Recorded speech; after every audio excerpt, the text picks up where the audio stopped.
या व्हिडिओमध्ये आपण एक्झाम्पल्स पाहणार आहोत। आता बघा एक्झाम्पल काय विचारलेलं आहे, late f and g be the inverse functions of each other, that is f inverse is equal to g and g inverse is equal to f. Okay, अशा पद्धतीनं f and g are inverse of each other. The following tables list a few values of f, g and f dash, that is पहिला standard function f of x, g of x and f dash of x याचे आपल्याला values दिलेले आहेत.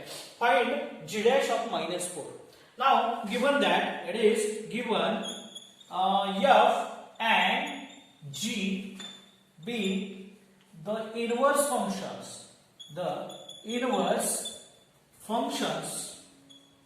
of each other. आता या condition नुसार जे composite function आहे, ओके, हे कंपोजिट फंक्शन आयडेंटिटी फंक्शन असेल. It means that FOG that is f of g of x, it is the identity function.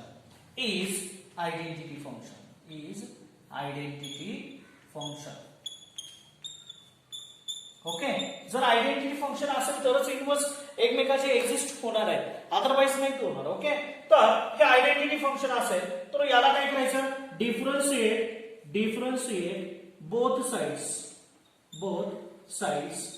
With respect to x कर. काय मिळेल बघा, differentiate both sides with respect to x केल्यानंतर therefore that is f dash of g of x, okay, into composite functionचं derivative f of x चं derivative f dash of x, but इथे x नाही g of x आहे म्हणून याचं derivative that is g dash of x, that is d dx of g of x is equal to, it is काय मिळेल आपल्याला, d dx of x, that is 1. Okay, therefore it is d dx of g of x, that is g dash of x is equal to, हा जो आहे हा इकडे डिवाइडला जाईल 1 upon f dash of g of x आपल्याला मिळून जाईल. आता आपल्याला फाइंड आउट काय करायचं, तर g dash of -4 find out करायचं. therefore g dash of -4 x च्या ठिकाणी 4 टाकलं तर इथे देखील 4 टाका. 1 upon f dash of, it is g of -4. Now आपल्याला व्हॅल्यूज दिलेले आहेत. g of -4, g कुठे आहे, g of x, -4 value, x ची व्हॅल्यू -4 टाका इथं, तर g of -4 मिळेल. g of -4 is equal to 1 and that is equal to 1 upon f dash of 1 मिळेल. Okay, since g dash of -4 is equal to g of -4 is equal to 1 आहे. Okay, now f dash of 1, f dash कुठे, f dash इथं आहे, f of x इथं आहे, पण f dash इथं आहे. f dash मध्ये x ची व्हॅल्यू 1, दोन्ही मध्ये कॉम्बिनेशन कुठे येतं, इथे येतं, म्हणजे याची व्हॅल्यू काय येणार, f dash of 1 ची व्हॅल्यू 4 येणार आहे. and that is equal to 1 upon 4, left साइडला काय, therefore g dash of -4 is equal to 1 divided by 4. It is our answer. Okay, next example. Next, find the derivative of the inverse function. या फंक्शनचं inverse फंक्शनचं आपल्याला काय करायचं आहे, derivative find out करायचं आहे आणि त्याची व्हॅल्यू फाइंड आउट करायची आहे at x equal to -2. Okay, given that y equal to 2x cube minus 6x, याला डिफरन्शिएट करा with respect to x, differentiate with respect to x करा, काय मिळेल, therefore dy by dx is equal to 2 into 3, that is 6x square minus 6 as it is x चे derivative 1 येणार आहे. किंवा तुम्ही असं करू शकता, 2 आहे कसं ठेवायचं, x क्यूब चं डेरिव्हेटिव्ह 3x स्क्वेअर आणि 3 into 2 6x स्क्वेअर येणार आहे. Okay, now we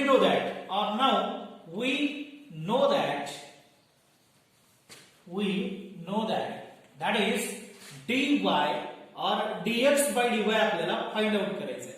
dx by dy is equal to 1 upon dy by dx, where dy by dx is not equal to 0. Now therefore that is equal to 1 upon dy by dx काय येणार आहे 6x square minus 6 येणार आहे. Now आपल्याला काय find out करायचं आहे dx by dy at x equal to it is minus 2 that is equal to okay dx by dy आपल्याला कसं करायचं आहे x equal to minus 2 आपल्याला पुट अप करायचं आहे. काय येणार तिथं 1 upon 6x square 6x square ची व्हॅल्यू x ची व्हॅल्यू minus 2 चा square minus 6 and that is equal to 1 upon 6 into 4 minus 2 चा स्क्वेअर सुद्धा 4 च येणार आहे आणि या पद्धतीने ना sin चौक 24 वजा 6 24 वजा 6 18 1/18 या पद्धतीने therefore dx by dy at x equal to minus 2 is equal to 1 by 18 या पद्धतीने आन्सर येईल.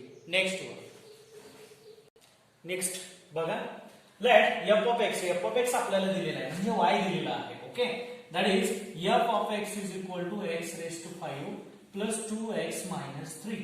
आता आपल्याला फाइंड आउट काय करायला सांगितलं f inverse dash of f of 3 means what f inverse dash of y आपल्याला फाइंड आउट करायला सांगितलं. y ची व्हॅल्यू दिलेली आहे y is equal to something आपल्याला y equal to as it is -3 ह्या कंडिशनला आपल्याला दिलेला आहे. तर नेमकं काय केलं पाहिजे पहिल्यांदा f dash of x find out करून घ्या. therefore f dash of x is equal to it is 5 into x raised to 4 plus 2 as it is f dash of x मिळणार आहे. नाउ आपल्याला काय करायचंय बघा डिफरन्शिएट आपण केलं with respect to x. Okay त्याला काय केलं differentiate with respect to x केलं differentiate with respect to x केल्यानंतर आपल्याला f dash of x अशा पद्धतीने मिळालेला आहे. Okay given that is we have to find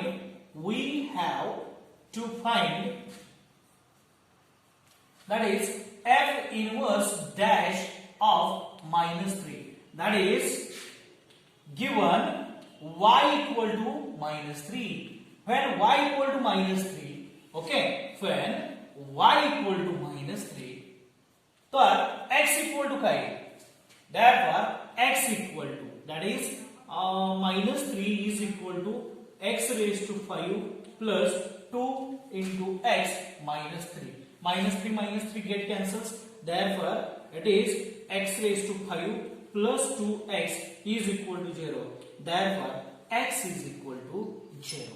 आता x equal to 0 दिलेला आहे आपल्याला. now it is f inverse dash of minus 3 आपल्याला कॅल्क्युलेट करायचं आहे. f inverse dash of minus 3 is equal to what that is 1 upon f dash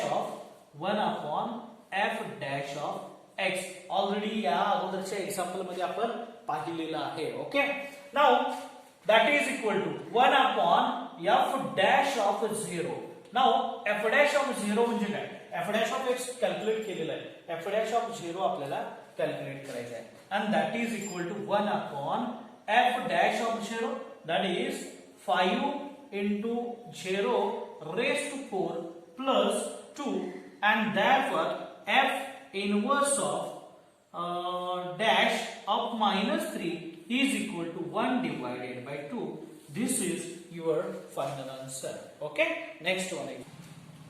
Next point आपला derivative of standard inverse trigonometric functions हा आहे. याच्यामध्ये बघा पहिलं असं सांगितलेलं आहे if y equal to sin inverse of x then minus 1 is less than or equal to x is less than or equal to 1 and it is minus pi by 2 is less than y is less than plus pi by 2 then prove that this one dy by dx is equal to 1 upon म्हणजे हा y असेल तर dy by dx याचा अर्थ sin inverse x चा derivative 1 upon square root of 1 minus x square हे येतं हे आपल्याला प्रूव्ह करायचं आहे. बघा given that is given that is y is equal to sin inverse of x. आता इनवर्स फंक्शन काय सांगतं therefore x is equal to हा sin inverse इकडे घ्या डाव्या बाजूला sin y मिळाला का. Now differentiate with respect to y करा differentiate with respect to y करा, काय मिळेल बघा, therefore dx बाय dy मिळेल इज इक्वल टू उजव्या बाजूला साइनचं derivative d dx d dy of sine y. आता थोडंसं लक्ष द्यायचं, हे स्टँडर्ड फंक्शन आहे. स्टँडर्ड फंक्शन कुठलं तर साइन हे ट्रिग्नोमेट्रिक फंक्शन आहे, but variable standard variable y आहे. विथ रिस्पेक्ट टू y करायचे निश्चितपणे साइनचं डेरिव्हेटिव्ह cos येणार, cos y, that is dx by dy is equal to cos y आपल्याला मिळालेला आहे. आता cos y निश्चितपणे आपल्याला cos y ची किंमत माहित नाही, मग cos y ला काय करा, sin y मध्ये कन्वर्ट करायचा. कसं करता येईल तर निश्चितपणे याला आपण स्क्वेअर रूट मध्ये टाकू शकतो. स्क्वेअर रूट मध्ये टाका cos square y, but square root घेतलं तर ते प्लस मायनस पण येऊ शकतं ना. मग आता काय करायचं आहे, पुन्हा बघा ह्या cos स्क्वेअर y ला sin स्क्वेअर मध्ये कन्वर्ट करा. That is equal to therefore it is dx by dy is equal to it is plus minus square root of 1 minus sin square y. cos square y means it is sin square y plus cos square y is equal to 1. Therefore cos square y is equal to 1 minus sin square y, and that is equal to, it is plus minus square root of 1 minus sin y means what, sin y means x, इथे येणार आहे x square. Okay, since इथं आपण लिहू शकतो कारण द्या since x equal to sin y. अशा पद्धतीने हे कारण दिलं, संपलं का. इथं मल्टिप्लाइड नाहीये, हे डॉटेड करा. ओके, नाउ बट हियर बघा, आता निश्चितपणे cos y, y ची value, y lies in which quadrant, y lies in fourth quadrant. थोडंसं लक्ष द्यायचं, क्वाड्रंट तुमच्या लक्षात येतील. हा आहे पाय बाय 2 म्हणजे first quadrant 0 to pi by 2, आणि इकडून हा मोजला की हा मायनस पाय बाय 2. ऍज आपण जर क्लॉकवाईज मोजला तर हा negative minus pi by 2, minus pi by 2 to plus pi by 2 म्हणजे या क्वाड्रंट मध्ये fourth quadrant and first quadrant. First quadrant मध्ये all positive and fourth quadrant मध्ये कॉस पॉझिटिव्ह आहे. हे आपण 11वी मध्ये अभ्यासलेलं आहे. आता जर बघायला गेलं तर cos positive in first and fourth quadrant इथं लिहायला विसरायचं नाही, but it is y lies in this one first and fourth quadrant, first and fourth quadrant. Okay, directly असं लिहू शकता quadrant. Okay, first and fourth quadrant. therefore dx by dy हे always positive येणार. हे काय येणार, ऑलवेज पॉझिटिव्ह येणार आहे. That is 1 minus x square. Now it is dy by dx is equal to what, 1 upon dx by dy. Since it is dx by dy is not equal to 0.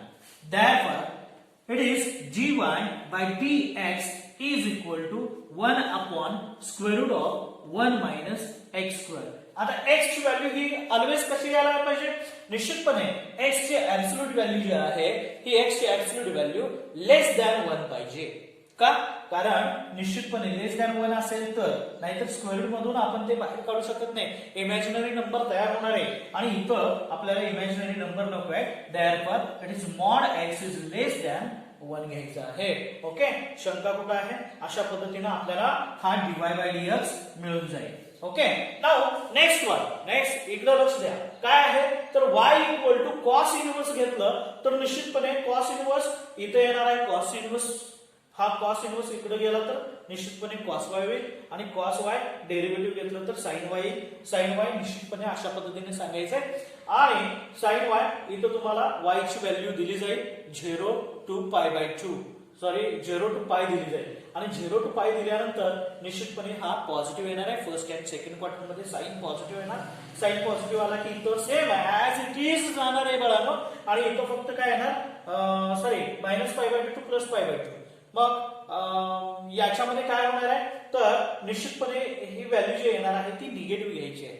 Okay, इथं sign negative येणार आहे third and fourth quadrant, sorry third and fourth quarter मध्ये sign negative येणार आहे, आणि तो negative घ्यायचा आणि इथं फक्त मायनस लिहायचंय. या पद्धतीने हे एक्झाम्पल पुढचं जे आहे ते तुम्ही होमवर्क साठी करायचं आहे. इथं घ्यायचं कोणतं, second one, if y equal to cos inverse of x it is minus 1 is less than or equal to x is less than 1, and it is 0 is less than y is less than pi. 0 is less than y is less than pi, and then prove that dy by dx is equal to minus 1 upon square root of 1 minus x square. Okay, हे homework साठी तुम्ही simplify करायचं आहे. Next one, next trigonometric function काय सांगितलं, if y equal to cot inverse of x. आता tan inverse आपण घेतलेलं नाही, टॅन इनवर्स सिम्प्लिफाय याच पद्धतीने करायचं आहे. बघा, y equal to cot inverse of x, x belongs to the set of real number, 0 is less than y is less than pi, then find dy by dx, or then prove that dy by dx is equal to minus 1 upon x square. Given that is y equal to cot inverse of x दिलेला आहे आपल्याला. आणखी काय दिलंय, x belongs to the set of real number, 0 is less than y is less than pi दिलेला आहे. Now therefore इथं काय येणार आहे बघा, हा x इक्वल टू काय, कॉट y येणार आहे. Cot y differentiate with respect to x करा, sorry differentiate with respect to याला y करा. काय मिळेल, that is dy dx by dy आपल्याला मिळेल. dx by dy is equal to that is cot y चं derivative. Okay, d dy of cot y, and cot y चं derivative standard function आहे.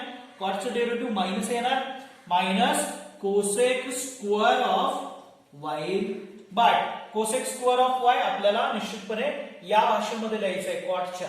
Cosec square कॉटच्या भाषेमध्ये कसा लिहिता येईल, minus आहे sir 1 plus cot square y या पद्धतीने लिहिता येईल. But therefore dx by dy is equal to, it is minus 1 plus x square.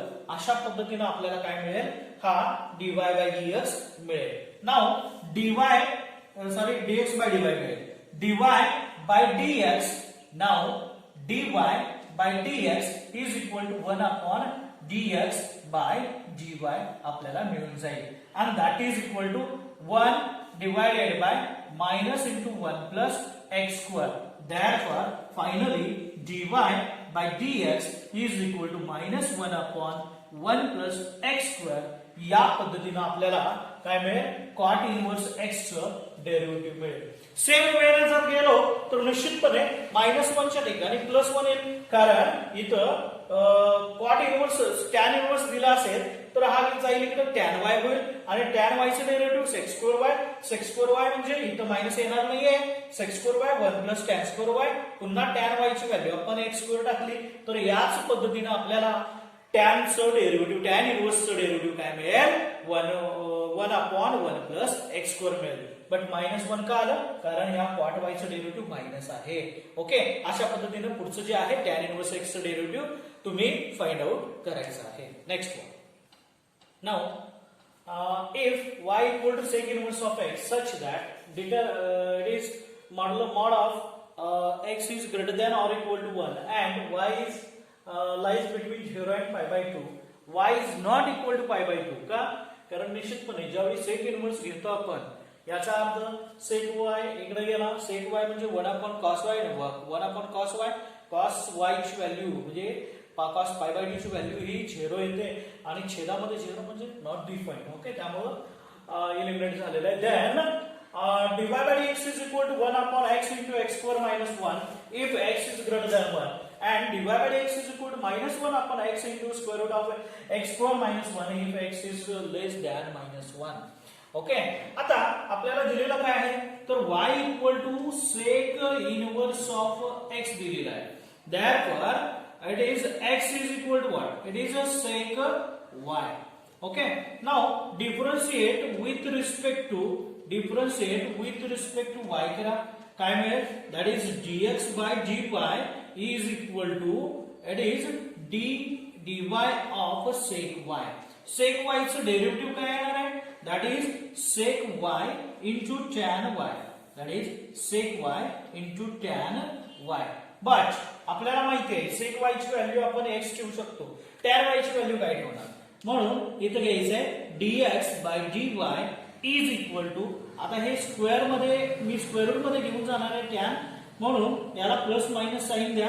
आता प्लस मायनस साइन का द्यायचं, तर y हा जो आहे, y हा फर्स्ट अँड सेकंड क्वाड्रंट मध्ये आहे बाळांनो. आता फर्स्ट अँड सेकंड क्वाड्रंट मध्ये फर्स्ट मध्ये दोन्ही पॉझिटिव्ह येतात बट सेकंड मध्ये दोन्ही निगेटिव्ह येतात ना. पण म्हणून इथं मी काय घेतलं प्लस मायनस साइन घेतलं तर इथे येणार आहे sec y into square root of tan square y and tan square y is equal to that is tan square y. Okay, tan square y sec square च्या भाषेमध्ये लिहायचं झालं तर कसं लिहिता येईल? that is equal to it is plus minus sec y into square root of sec square y minus 1 अशा पद्धतीने लिहिता येईल. therefore dx by dy is equal to it is plus minus x into square root of x square minus 1. okay, now थोडंसं लक्ष द्यायचं. Okay, sec y into tan y, sec y into tan y म्हणजेच हे सगळं आहे. Okay, sec y into tan y first quadrant मध्ये थोडंसं लक्ष द्या.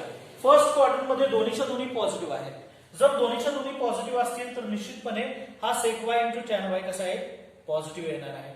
आणि सेकंड क्वाड्रंट मध्ये sec y आणि tan y दोन्हीच्या दोन्ही निगेटिव्ह आहेत म्हणून यांचं मल्टिप्लिकेशन काय येणार आहे? Negative into negative it is always positive. Okay, आता थोडंसं लक्ष दिल्यानंतर बघा आपण काय घेणार आहोत. when x is equal to x is less than or it is greater than 1 we take, okay, when x is greater than 1 we take as it is positive. okay, it is x into square root of x square minus 1. का? कारण आपल्याला हे always positive घ्यायचं आहे. मग positive कधी येणार आहे? x is greater than 1 असेल तर आपण हे पॉझिटिव्हच घेणार आहोत. Okay, x is greater than 1 साठी. when x is less than 1 we take it is minus x into square root of x square minus 1. Okay, हे निगेटिव्ह घ्यायचंय. का घ्यायचं? कारण x निगेटिव्ह येणार. x हा 1 पेक्षा लहान आला, 1 पेक्षा लहान म्हणजेच निश्चितपणे तो निगेटिव्ह घेतला चालतो. -1 पेक्षा लहान, सॉरी -1 पेक्षा लहान घेतला तर निश्चितपणे बाळांनो इथं काय होणार आहे? -1 पेक्षा लहान घेतल्यानंतर हा निगेटिव्ह येणार. -1 पेक्षा लहान घेतला तर हा निश्चितपणे स्क्वेअर रूट पॉझिटिव्ह येणार आहे. स्क्वेअर रूट कसं येणार आहे? पॉझिटिव्ह येणार. हा निगेटिव्ह येणार. निगेटिव्ह टू निगेटिव्ह पॉझिटिव्ह म्हणजे हे ऑलवेज पॉझिटिव्ह राहणार आहे. Okay, now in first quadrant okay, short form मध्ये लिहितो. In first quadrant both sec y and tan y are positive. Therefore sec y comma into tan y is greater than 0. It is always positive. In second quadrant it is sec both sec y and tan y are negative. Therefore it is sec y into tan y is greater than 0 लिहू शकतो. Now आपण काय करणार आहोत बघा. That is therefore आपण या पद्धतीने देखील लिहू शकतो. कशा पद्धतीने? तर बघा ऍज इट इज. थोडंसं लक्ष द्या. In first quadrant both sec y and tan y are positive. Therefore sec y into tan y is greater than 0. And it is in second quadrant both are negative. Therefore sec y into tan y is always greater than 0. Also it is for x is greater than 0. X is greater than 0. That is for x is greater than 0. X into square root of x square minus 1 is always greater than 0. And for x is less than 0. आता x negative घेतला तर निश्चितपणे हीच value जी येणार आहे -x into square root of x square minus 1 it is always greater than 0. का? कारण हा निगेटिव्ह येणार आहे आणि negative into negative it is positive. हा निगेटिव्ह जरी असेल स्क्वेअर केल्यानंतर हा निश्चितपणे 1 पेक्षा मोठा जाईल आणि हे आपल्याला पॉझिटिव्हच मिळणार आहे. Therefore आपण dx by dy हा या पद्धतीने घेणार आहोत. कसा? तर बघा as it is 1 divided by or dx by dy is equal to 1 upon dy by dx. That is dx by dy is equal to dx by dy हा जो आहे dx by dy हा x into square root of x square minus 1 positive घेणार. x is greater than 0 and x is it is mod of x is greater than 1 साठी. Now that is equal to minus x into square root of x square minus 1 when x is less than 0. या पद्धतीने आपण तो घेणार आहोत. Now therefore याच पद्धतीची condition इथे येणार आहे. बघा नेक्स्ट पॉइंट मध्ये आपण नेक्स्ट स्टेप मध्ये आपण काय करणार आहोत तर as it is dy by dx find out करणार आहोत. Now dy by dx is equal to dy by dx is equal to 1 upon dx by dy. That is x into square root of x square minus 1. Condition पहिली काय येणार आहे if x is greater than 1 and that is equal to minus 1 upon x into square root of x square minus 1. दूसरी condition if x is less than minus 1. That is mod of x is less than minus 1. Okay, अशा पद्धतीने बाळांनो dy by dx हा आपला finally मिळून जाईल. अशाच पद्धतीचं इथं कोसेक इन्व्हर्स x आल्यानंतर पहिला निगेटिव्ह नंतर पॉझिटिव्ह ही कंडिशन येणार आहे. That is dy by dx is equal to बघा या पद्धतीनं आपल्याला लास्ट वन आहे if y equal to cosec inverse of x then it is आपल्याला हे फाइंड आउट करायचं आहे. बघा if y equal to cosec inverse of x then dy by dx is equal to minus 1 upon x into square root of x square and it is equal to plus 1 upon x into square root of x square minus 1. हे आपल्याला याच condition नुसार find out करायचं आहे. इथं minus आणि इथं plus. लक्षात येईल ना? तुम्ही निश्चितपणे सॉल्व्ह करायचंय, सिम्प्लिफाईड करायचंय. समजलं नाही तर निश्चितपणे कमेंट करायला विसरू नका आणि कमेंट केल्यानंतर अगदी मी तुम्हाला ती कमेंट मिळाल्यानंतर मी त्याच्यावर एक सेशन घेईन. Okay, thank you.